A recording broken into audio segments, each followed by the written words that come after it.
Oh my goodness. We've got news about Star Trek on TV and in the movies. And wait, we've got some Q talk as well. Star Trek Weekly starts now. You're tuning into the destination for TV superfan discussion, AFTERBUZZ TV.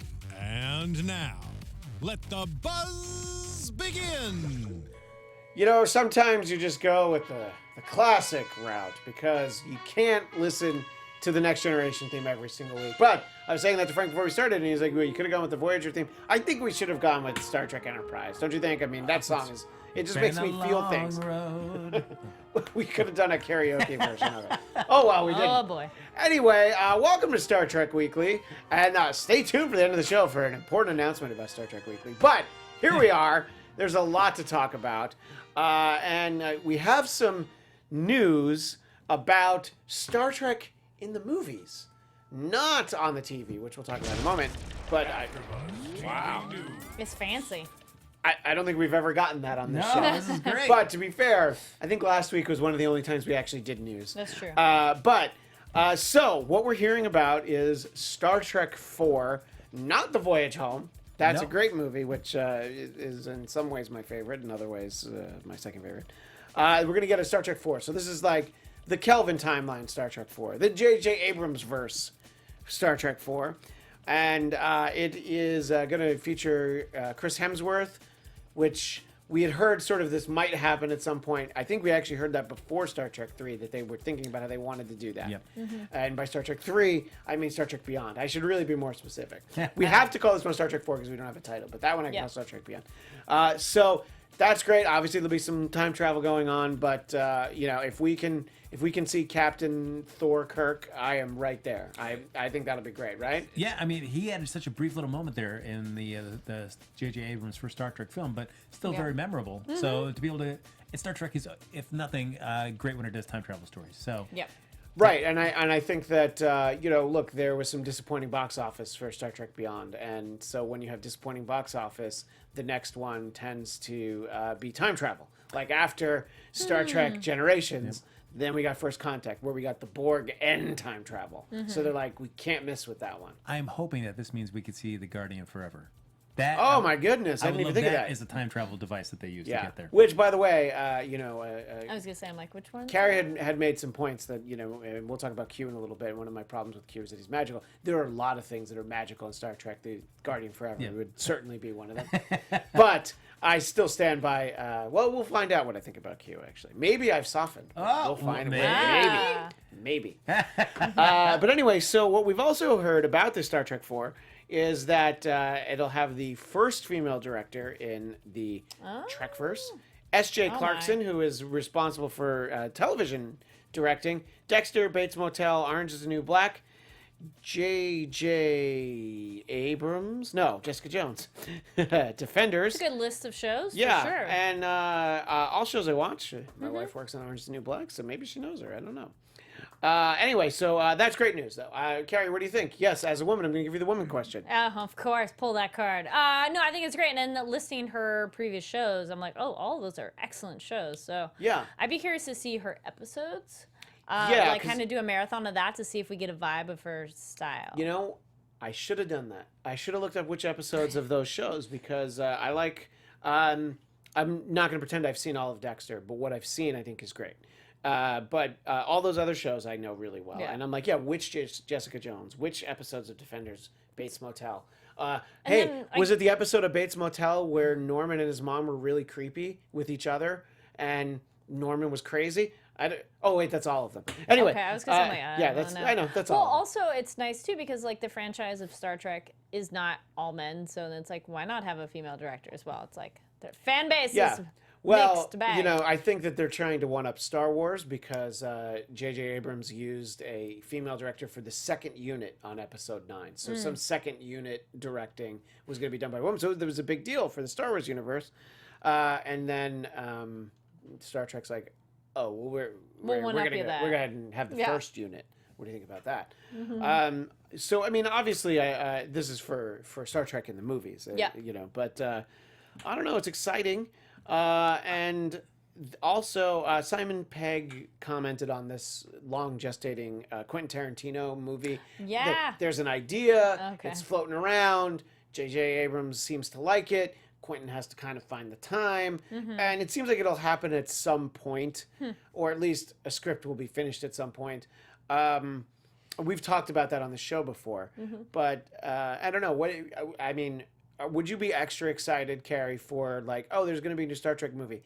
And it's a Quentin Tarantino Star Trek movie. I'd be intrigued. I don't know if I'd be excited, but I'd be like, I want to see what this match came out with. I would be interested in seeing, like, what is he going to do with it? That's going to be, I mean, how much blood is there going to be in it? Lots. How many times is somebody going to use the N-word? I don't know. It's a Quentin Tarantino movie. What do you think, Frank? Is it the same kind of thing where the idea is intriguing, so you'd like to see? It definitely is. It seems like you hope that, given his sensibilities, that they kind of line up where your personal Star Trek sensibilities are, and then it would be like, yes, two great tastes that could taste great together. Yeah, he is not like, if I was gonna do a list of people that I would want to write and or direct Star Trek, he would not have been one of the first ones. But I think that makes it an interesting choice. Yeah, that's what I was gonna say. I think he's a great filmmaker.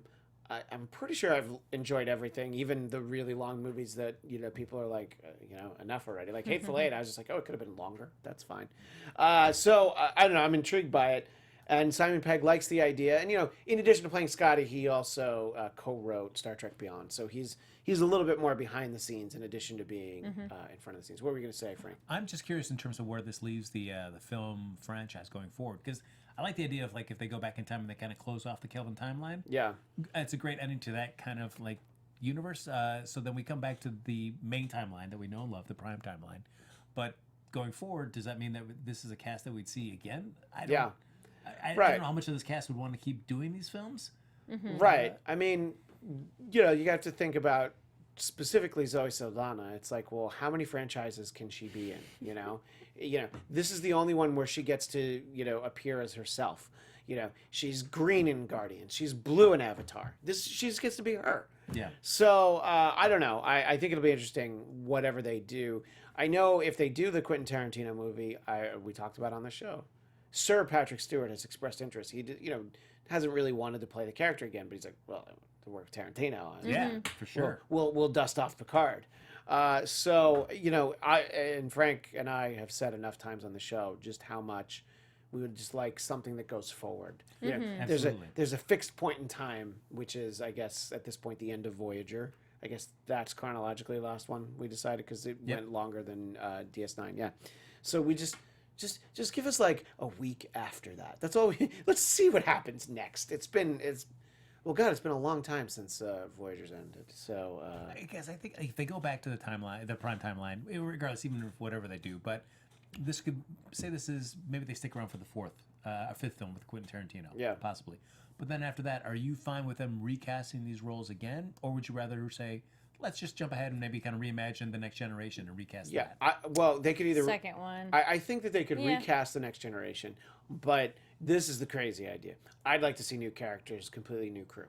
I don't think we would get that because I think when you're throwing around the millions and billions of dollars that you have to for some of these film franchises, it's like, well, we have to put something familiar in there, so let's recast. But yeah, I think at some point they can move on and recast Next Generation as opposed to another, the third iteration of the original series.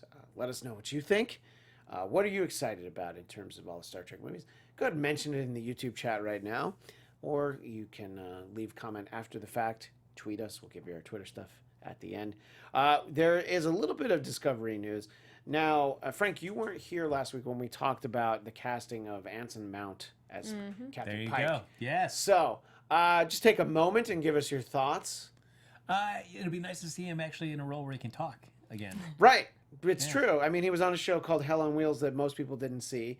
But I'm, as we talked about last week, and as Kari knows from Marvel TV Weekly, I'm in the minority for having good feelings about the Inhumans TV show. Oh. But what I think the best part was that he had to not talk. And, Kari, what you said last week was it's like, but I mean, he can't even cough or breathe. Yeah, no. They're like, you can't make any sound. Yeah. It's like, so it's like, I'm going to express things. So I think that it was really interesting. I'm like, that they, I think he had a tough job. Look, I think everybody who drew a paycheck from that show had a tough job, except Lockjaw. Lockjaw had a very easy job, but anyway. No, I'm good with the casting, but I think and that's just great if you're going to see Pike again. But I think everybody wants to know what's the deal with Spock. Yeah, I mean, that's until that gets addressed. I Ansimount's great, but let's talk about who's Spock. going to be Spock? Yeah. Right. Semi rewind right before this. So for the next series, our movie, Michael B in the chat says, "I agree. We need a new crew and a new ship." Well, that's crazy talk. No, yeah, I think it'd be great to get a new ship, but they're probably going to want to put an Enterprise in these movies every time. So, but could we see an Enterprise G or something? It's something we've never seen before. Jonathan Frakes is a really old admiral. I'd like, he'd say yes. Oh, yes. Yeah, and like all he's doing is continually just rewatching the entire run of Enterprise, just because this is what he does in the holodeck. He just goes again and again and again. Yeah. One day I do want to do an episode or a series of episodes about final episodes in some of these series. Yes. And that Enterprise finale was just screw you. You don't want any more? We're going to give you garbage. Wow. Anyway, so there's an interesting video that we'll talk over, and it's a teaser to a teaser, really. There's not much that you can really glean from it, but as we're talking, you can hear it. We'll highlight some things. For those watching on YouTube, obviously. If you're listening, Apple Podcasts, iTunes, wherever one might listen, you might want to just go look. This is from courtesy of our friends at Entertainment Weekly, EW.com. So they showed, so we'll get to see some things about Star Trek Discovery being back in production. So, Anthony, if you can roll that, we will just talk over it. So, obviously, it's very early in the production. And the article that I read was like, well, if they're filming, then a fall premiere isn't out of the question. Yes, it is. Because of how long it takes to do all these effects, They've already said 2019. Don't toy with us like that. So we see them working on the bridge, and some of it is the bridge of the Discovery. But right here, for those watching on YouTube, you'll see this is actual set construction for the bridge of the Enterprise. But they don't really show it to you. And there's like glimpses of uniform designs, like right there it was a close up. But, it's like just the hint of a hint of something that you might see. We got Doug Jones as Saru and a lot of green screen. So really not much. It's almost like when a show ends its season and they don't have any footage for the next season, but they want you to know that they're coming back. They just cut together things from the previous season. So this is like one day on set. Yeah. But yes. Sorry, just a suggestion of a movie thing. I like interesting theory. What would you see? Michael B says, "I'd like to see Captain Riker on the USS Titan." Yeah, I mean, I think the only problem with that, I would say, is that I do think that time has kind of gotten away from when we could get a Captain Will Riker, a Captain. So that's to Frank's point about seeing Jonathan Frakes as an admiral. That seems more likely, don't you think? I mean, I think the window for when we could have gotten him as a captain, and honestly, they shouldn't have saved that idea for a movie. That look, he directs so much of the TV. He appeared in episodes. He could have. I don't know which series that would have made sense for. I guess really Deep Space Nine would have been the only one because he wasn't going to be hanging out in the Delta Quadrant. But I love the idea. I love Will Riker, but I mean, if we're going to see him starring in a movie, somebody else is going to have to play him, right? Yeah, I mean, Jonathan Frakes is not that box office, heartthrob like he used to be. No. Back in the days of First Contact and Insurrection. Yeah, it's true. Back when, you have above the title, you have him and James Cromwell, and you're like, yes, I need to see that movie. Because I feel like anybody from the Next Generation cast, it'd only be Patrick Stewart that would get people excited to go see it. Like, I mean, as much as people like Data, I don't know if Brent Spiner would be like, yes. And Brent Spiner, I think, is the first to admit that, Data shouldn't look this old at this point. I mean, That's true. They could come up with some explanation, like they did for Terminator Genesis, where it's like, well, this one got really old, so that's why this Arnold looks old. They're not old, but this one got old because he stuck around. I'm like, all right, sure, whatever you say, Arnold. In any case, I don't know. Look, it's a little thing about Discovery, but at least we're getting some news. At least they're in production. Just a couple weeks ago on the show, we were like, we don't know anything. Like, they're not telling us anything. Just give us the hints. And, that's the way things work now. You got to tell people something. You can't just, like, all of a sudden, like, oh, yeah, so the show's going to be on next month. No. You gotta keep us interested. And, I don't know, they should go back and give us some special features. Maybe do some commentaries on episodes, some deleted scenes. Yeah. You know, I mean... But I'm excited about the new look for the uniforms that they have. Yes. I like that's a nice little. It's like the one takeaway, because it's like you can't really tell anything from the bridge, and like you said, it all comes down to who's Spock. Yeah.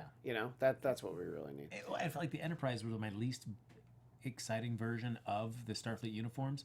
Yeah. And the Discovery is like too similar to that. You don't like the black with the diagonal color? It's just no the Enterprise and then Discovery, just like the utilitarian jumpsuits. Yes. Yeah, it's just like the blues. No. I like it when it's got the red and the blue.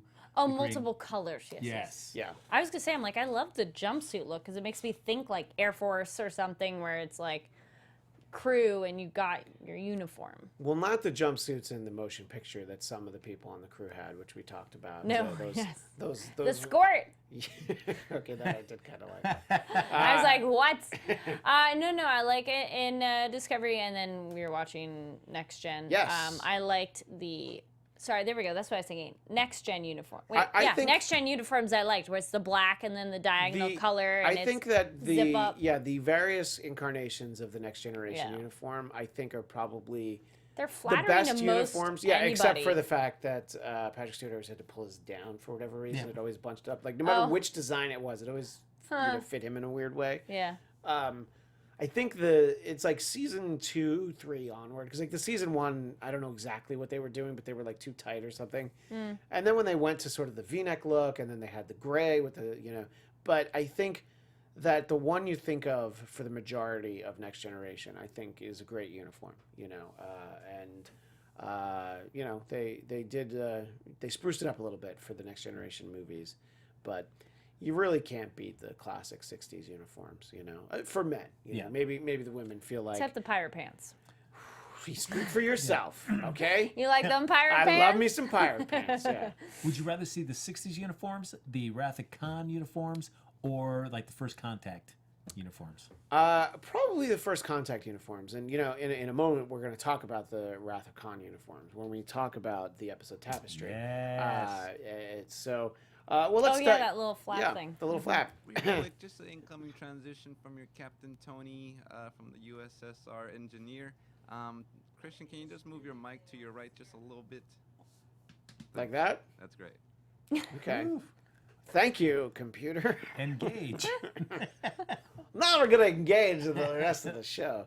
Anyway, so our homework for this week was, indeed, 2 episodes. We whittled it down to 2. I picked 2 specific ones because in the chat, people suggested these. And I thought that they actually were 2 great choices. I have gone on the record about not being a huge fan of Q. These are probably my 2 favorite Q episodes. And Tapestry is just overall a great episode of Next Generation. It's a Wonderful Life one, too. Yes, I like Anytime It's a Wonderful Life. My favorite It's a Wonderful Life, if anything, is the Married with Children It's a Wonderful Life. Because they show him how everybody's life would have been better if he didn't live. And then Al Bundy's like, oh, no, I want everyone to be miserable. So, and Sam Kinison is a guardian angel. I know that that's not what this show should be about, but I'm just strongly recommending somebody watch the It's a Wonderful Life episode of Married with Children. Anyway, but first we're going to talk about Q Who, which, it starts off, they reference very quickly the second appearance of Q, which was called Hiding Q, where Q was supposed to never interfere ever again. And then it's like, yeah, but we really like him. So he just mentions it. He's like, I'm just not coming on board the ship. Okay, what about all the other times that, like, after this one, when you do come on the ship? And I don't know. That doesn't he's really... a being that's actually just really bored. Yeah, because... He's really bored, and he likes something about this crew. He likes something about Picard, and that's why he keeps coming back. Because it's like, you seem like this super beyond powerful being, but you want to keep hanging out with these people. Yeah, I think just something about them amuse him, and I think you're absolutely right. It's Picard in particular, as we'll see when we talk about Tapestry. He's almost mentoring in a way for Tapestry. Yeah, and I think it's interesting because we don't really know how long Q has been around, but Whoopi Goldberg was I was gonna say long enough to draw Guinan's I love that. I liked her little hand movement. Yeah. Like she was gonna cast a spell or something. Ooh, what is that? I didn't love that. I just thought it was ridiculous. Does she do stuff? Because I don't know her yet. It's usually, especially I'm sorry, early... I meant like, does she do something that would... Why would... No. Okay. I think that they were still figuring out the character. This was really early in the run of Guinan, who I actually thought was an interesting addition just because it was different. And just the addition of 10 Forward gave the crew somewhere to go and hang out. Yeah. So I think that was important.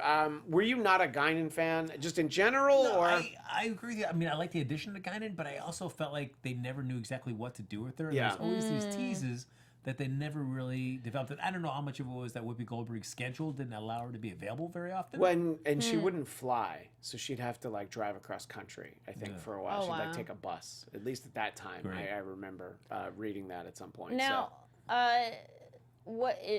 since I'm new to this character, is she a whole different? She's obviously a different like species. She's not human, right? She's not human. Okay. And I'm trying to think of exactly. Well, we had the episode where we had Picard and Kirk. Yes, so she's in Generations. She's sort of in both ends of that story, and because she's that old.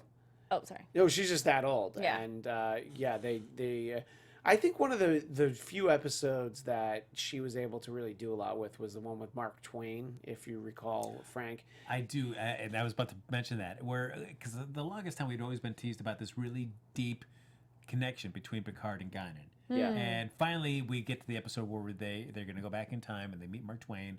They meet Guinan as well, who's back on Earth at that time. And we're supposed to find out this whole connection.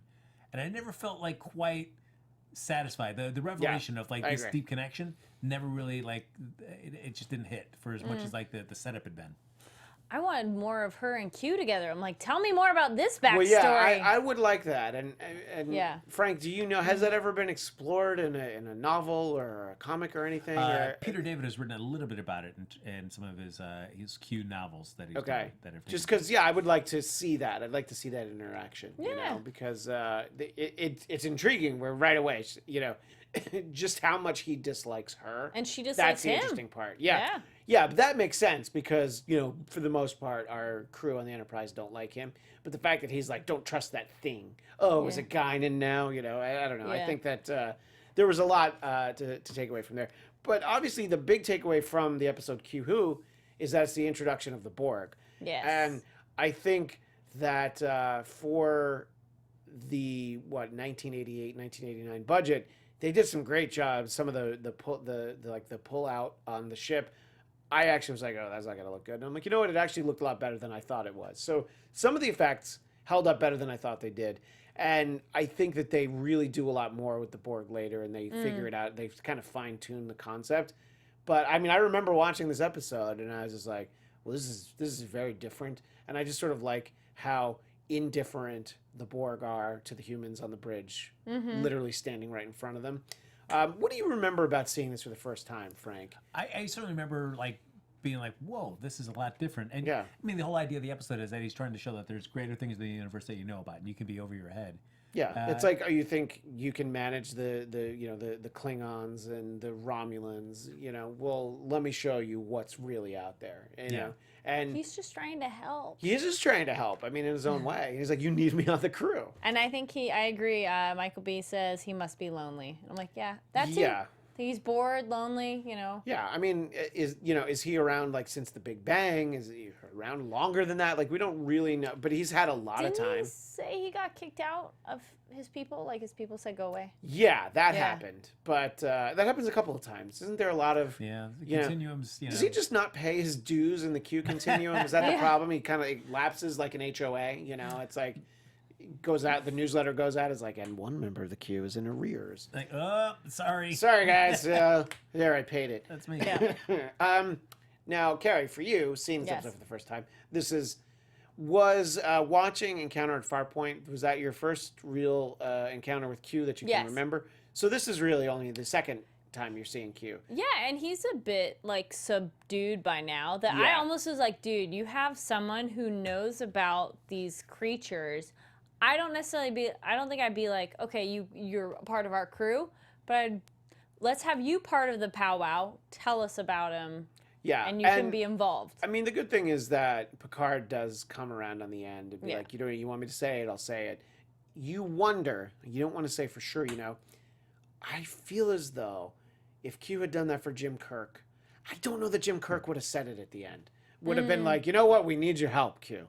He might have just been like, nah, we'll figure this out. We'll see what happens. But he doesn't believe in the no-win scenario. That's true. He doesn't need to ask for help. No. He would have just reprogrammed the whole thing. That's right. He cheated.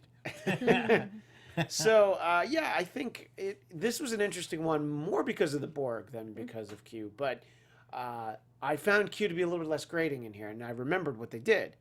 It's really big in the pilot, just sort of the way he is. Yeah. And that stupid hat. I know you didn't get to talk about Encounter at Farpoint with us last week. I'm sorry. Oh, I just wish that if the producers decided like every time he's on the show now, he's got to come in that ridiculous outfit and on that dumb floating chair. Every time. Every time. Yeah. I would have loved it. So I think that, you can understand why they were fond of the character because it's a specific kind of story that you get to tell. And it made it so that, like, well, here's a logical way to introduce a character like the Borg. Like, who knows how long they'd been kicking that around the writer's room. And they're like, yeah, but how do they encounter this without getting, like, completely, just utterly destroyed, It's like to venture to comic books. It's like, oh, Galactus visits a planet and doesn't eat it. Well, why? Is he not hungry that day? Why do the Borg not assimilate, So I think that... the fact that they would have without Q's intervention. Where do the babies come from on the Borg people? Well, I'm glad you brought that explained part later? up. Because as someone who has a baby, and I have a 2.5-year-old as well. I had a baby. I've had 2 babies within the last few years. I'm glad that they didn't really put too much on those kids to make them look like Borg, but.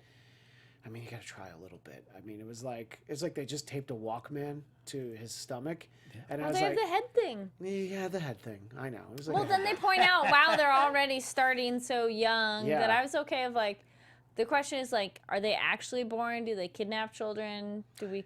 Well, they cover seem this to and other things, huh? They assimilate species. Yeah, so they take the Okay, so they entire are species. kidnapping babies. Or pregnant women, or Oh yeah, that's I true. think Yeah, that they, I guess when do they have a breeder farm kind of thing? Like, funny you should ask, because there is a Borg queen, which maybe we'll get to one day, Frank. Yeah, You're like, I hope not. Oh. Look, there's only so many movies. Yes. At some point, we're gonna have to do all of them. I think That's true. but not today. I have not seen those. Like, I was familiar with the Borg as Yeah. like a concept, but this was my first. The Borg are best realized, I would say, in the movies. It's well done in First Contact, and then the Best of Both Worlds, the 2-parter, where they where we get Elocutus Borg, is I think that that's when you realize, like, wow, these are great characters, or a great character because they're only one hive mind, as it's explained. Anyway, any other takeaways from this episode before we move on to Tapestry? Just a lot of meetings.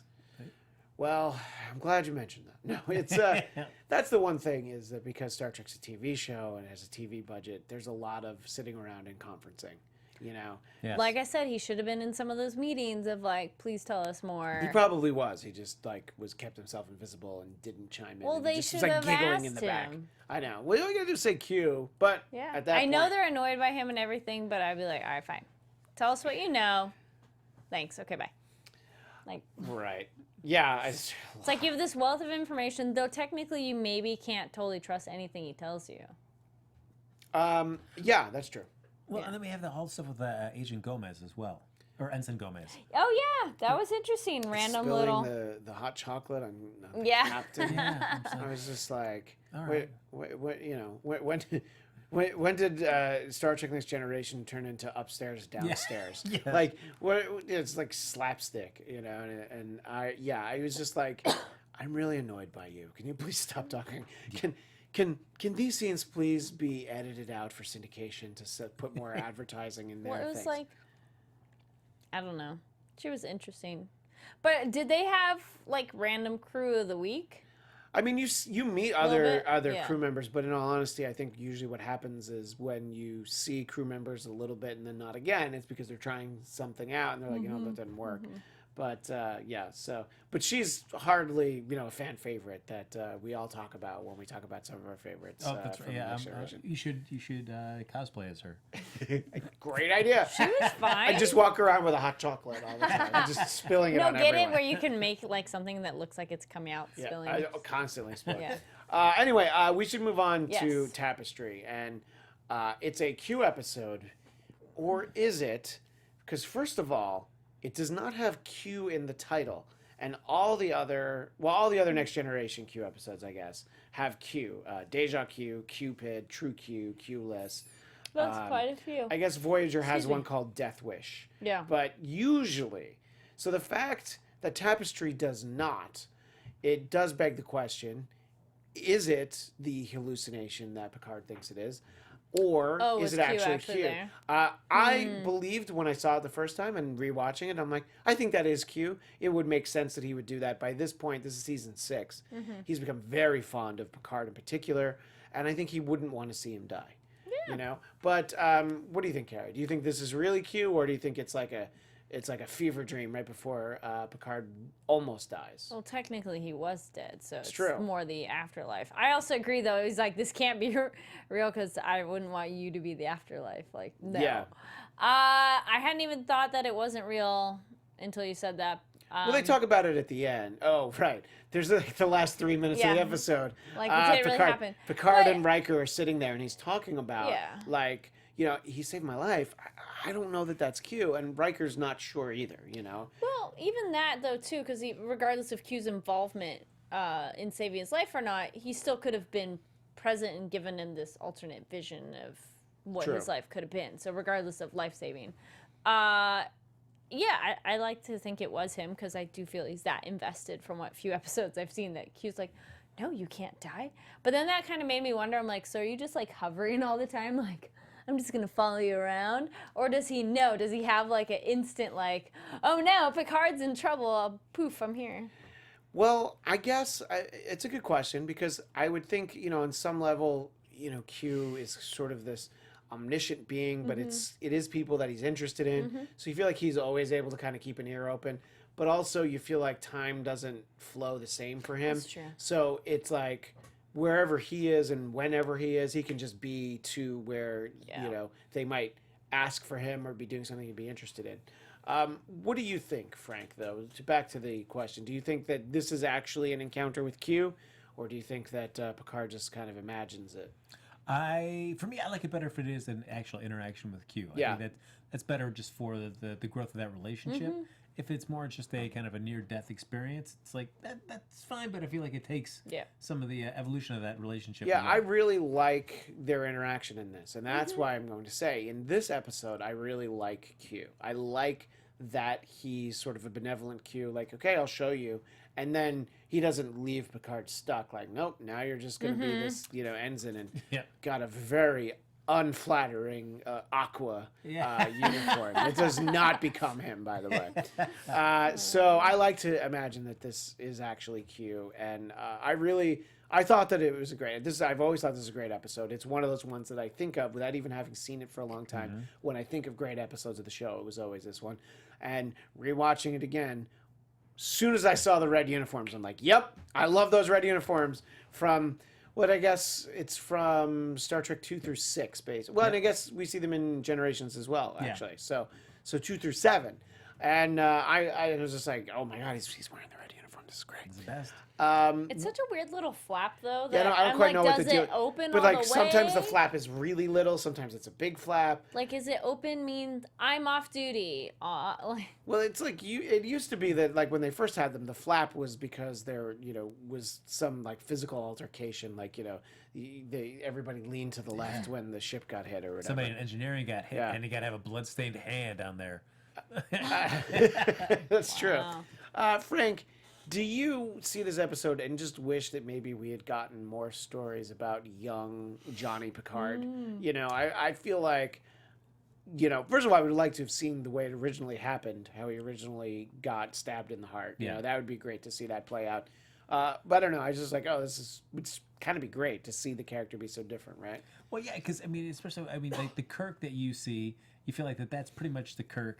Yeah. That he's always been. Yeah, day one at the Academy versus Admiral James T. Kirk. Yes. The same guy, always, yeah. But Picard, there's such a change in him that the stories that you hear, I assume, like, you couldn't be the same person, because what you see now, current day, just seems like, whoa, really? You got into a big bar fight with some Noskins? Really? You? Yeah. No, that seems kind It of... doesn't seem like the Picard, yeah. And I do like the very end of the episode. He's like, well, Riker, I've got some more stories I can tell. They're like, great, share them with us. Yes! But they don't. More flashbacks, yes. Yeah, exactly. Would you have liked to see him when he was back there to not be like Sam Beckett? Would you rather have seen him to kind of go back and they would just try to put on like a great? Well, yeah, because there's the episode when they're kids or whatever, and he has hair, and then when he's back to being Patrick Stewart, the first thing he does is he touches his head. Yeah. So I would have enjoyed that. Yeah, having a different actor play him, like a younger actor. Yes. I kind of like that it was him, though, and he goes, like, everybody sees you that way. But then I would have wanted the cheesy look in the mirror thing. The Quantum Leap look in the mirror, exactly. That's true. Where it's a young him, and it's like, well, everyone else sees you that way. I'm like, all right, fine. Fine. I don't know. This is a great episode, and it's, I really like Q Who because it introduced the Borg, and it's sort of very high stakes. But I would say this is probably going to be for me. It's life or death. This is my favorite Q episode, and it's definitely a top 10 in the series, maybe even top 5. I don't know. I'd have to really rank the episodes. But overall, I thought it was great, and I was glad to watch it again. Just to see Picard laughing as he's stabbed through the chest. I do like but that. So wait, is that like time travel though? Right, that he did it originally. Like, he did it originally because and you're like, he had why done is he it laughing? then. It's a great question. It's like, whoa there. No, the thing I was going to ask about that episode too is, or your thoughts. I kind of thought it's interesting then because technically at the beginning it makes it seem like Q is pointing out his faults of like, well, you were so bad. These are all the people you got killed, blah, blah, blah. But then technically throughout the whole thing, it's more like, no, these are all the good things that made your life better. Yeah. And that was kind of an interesting way to show him instead of saying, no, look at all these amazing things you did. Be like, you sucked. So by the way, those were actually really good things. So, I mean, he wouldn't have the Picard maneuver. Yeah. That's what we needed. I don't know. Let us know what you think in the chat. What you think of these episodes, some of your favorite episodes of Next Generation. And also let us know some ideas for future episodes. Because as we wind down, it's worth noting that tonight is the last weekly episode of Star Trek Weekly for a while. We're going to go on a semi-hiatus. I think we'll still try and do them once a month, 4 to 6 weeks, somewhere in there. If there's big news about Discovery, and also, especially if we find out when it's coming back, we'll definitely be back to being weekly in time for Discovery to actually be on. That's for sure. But, we'll try and make events of it, because I think that the next episode we should do should be Wrath of Khan, because that's, like, big. We can really dive back into it. I'd like to get our friend, our founder, Kevin Undergaro, to sit in with us, because he talks about that movie so often, because it's so important to him. I guess I need to rewatch it, because I felt I was like, it's okay. I mean, you can feel that way, but maybe watch it again with the. Well, I'd rewatch it again if we're going to talk about it. Be like, and maybe if we're doing it at different times during the week, we might be able to get some guests in. This is not a hot spot. Sundays at 10 to try and get people in studio. Believe it or not, no, it is not. Where have I been? Yeah. But we'll give you all of our Twitter information at the end, so that's how you follow us, and then you'll know when it's coming. But you can still subscribe to the show so that when it's back, you're like, oh, hey, look, Star Trek Weekly. And, we don't want all of you to get tired of us before Discovery comes back. Because, look, there's 750, well, now there's like 767 episodes of Star Trek, and there's plenty for us to talk about. But we felt like, all right, let's ease off a little bit, especially during the summer. But we will be back to being weekly in time for Discovery. But so keep your eyes peeled for us. And this time slot, Sundays at 10, I will still be here doing Marvel TV Weekly, which will be moving from Mondays. And Kari will be here when she can, when it permits with her schedule. And Frank, you're always welcome on the couch to tell us how upset you are. On the couch. Well, because we have a full panel. Fine, I got it, you Christian. Can tell us how upset you are by all the spoilers from Infinity War, which we don't have time to talk about now. Go watch Box Office Breakdown. We talked about them. Sure. I would love to sit on the couch and join you. You know what? Maybe I'll sit on the couch and then you can sit on there. So I'll give you a spot. And we will also talk heavily about Infinity War tomorrow night on Marvel TV Weekly. It's last Monday night at 10 Eastern, 7 Pacific. Anyway, so that's what's going on, but we'll still be in touch. There's no fights. No. We're all still cool, and we all still like talking about Star Trek, but it'll be more fun to talk about it when we make an event out of it, when it's special. Yes. It was the best of times, it was the worst of times. Translation, Spock? And the best thing about those glasses, Frank, is they'll be a gift for you again when I give them to you. Little inside there. That's right. Star Trek 4, but not the J.J. Abrams Star Trek 4. Anyway, that's all we have for tonight. Let us know what you want to see us talk about in the future and in the past. And for me, I'm Christian Bladt at Christian DMZ. Kari, where do people find you? Yeah, my name is Kari Lane. You can find me online at Kari D Lane. That's KaridLane. And Frank? Follow me on Twitter and Instagram at HappyGoJackie. All right. We will see you soon, as they say, in the future. We will, of course, see you out there. We're boldly going, folks. First star to the right. All right. Yes. But until then, live long and prosper. From executive producers Maria Menounos, Kevin Undergaro, Phil Svitek, and the entire AfterBuzz TV staff, we would like to thank you for listening to the AfterBuzz TV network. To watch or listen to other after shows and post comments or questions, be sure to visit AfterBuzzTV.com. I'm Sir Richard Wentworth, and this has been a presentation of AfterBuzz TV. Buzz you later. The views expressed herein are those of the hosts only and do not necessarily reflect the views of AfterBuzz TV or its owners or principals.